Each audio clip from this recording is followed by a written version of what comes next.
कबीर का दोस्त यासिर बहुत चालाकी से अस्मा और वाजिद की सबशली नाकाम बना देता है और कबीर से कहता है अस्मा जो भी कर रही है वो वाजिद के कहने पर कर रही है और वाजिद ही अस्मा को सपोर्ट कर रहा है।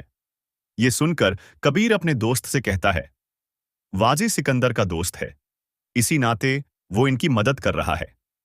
ये सुनकर यासिर कहता है ऐसा कुछ नहीं है। रिया के भाई सिकंदर को यह मालूम नहीं है कि किसने रिया के नाम पर जाली स्टैंप पेपर लिया और किसने रिया के जाली दस्तखत किए। ये सुनकर कबीर कहता है तुम्हारा कहने का मतलब है कि अस्मा से मदद ले रही है और इस बात का इल्म सिकंदर को नहीं है। ये सुन के यासिर कहता है बिल्कुल ऐसा ही है और वाजिद नहीं।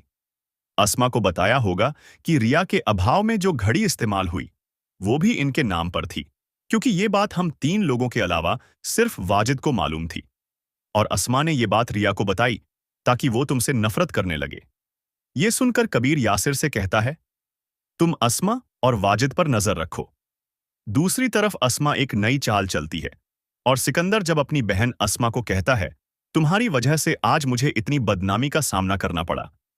ये सुनकर अस्मा कहती है आज हमारे पास एक ही रास्ता है कि हम रिया को किसी दूसरे शहर भेज देते हैं और हम कबीर पर इल्जाम लगा देंगे कि कबीर ने रिया को हमारे घर से अगवा करवा लिया है और हम कोर्ट को बताएंगे कि इससे पहले भी रिया को अगवा करने की कोशिश की गई थी, जिसमें इस्तेमाल होने वाली गाड़ी कबीर के भाई के नाम पर थी।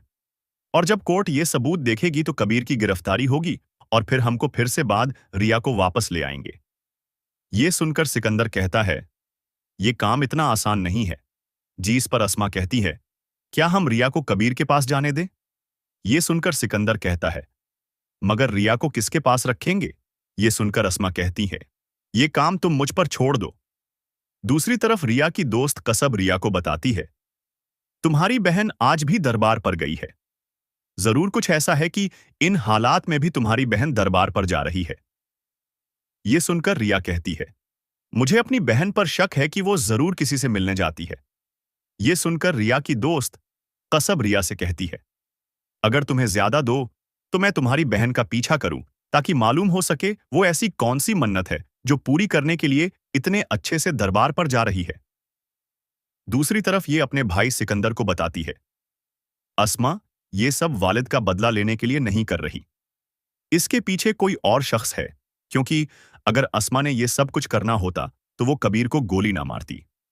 ये सुनकर सिकंदर रिया से कहता है तुम क्या कहना चाहती हो? ये सुनकर रिया कहती है हम हमारे वालिद का कत्ल किस वजह से हुआ? क्या हमारे वालिद की असर कत्ला तो हमारी बहन है? ये सुनकर सिकंदर अपनी बहन रिया को कहता है तुम कबीर की मोहब्बत में पागल हो गई हो और अपनी बहन पर इल्जाम लगा रही हो। ये सुनकर रिया कहती है हमारी बहन इतनी ही सच्ची है तो इनको बोलने वालिद की खबर पर जाकर सबके सामने कसम खाए। जो इल्जाम इन्होंने कबीर की फैमिली पर लगाए वो गलत है। ये सुनकर सिकंदर खामोश हो जाता है। आपको हमारी वीडियो अच्छी लगे तो लाइक और कमेंट्स करें।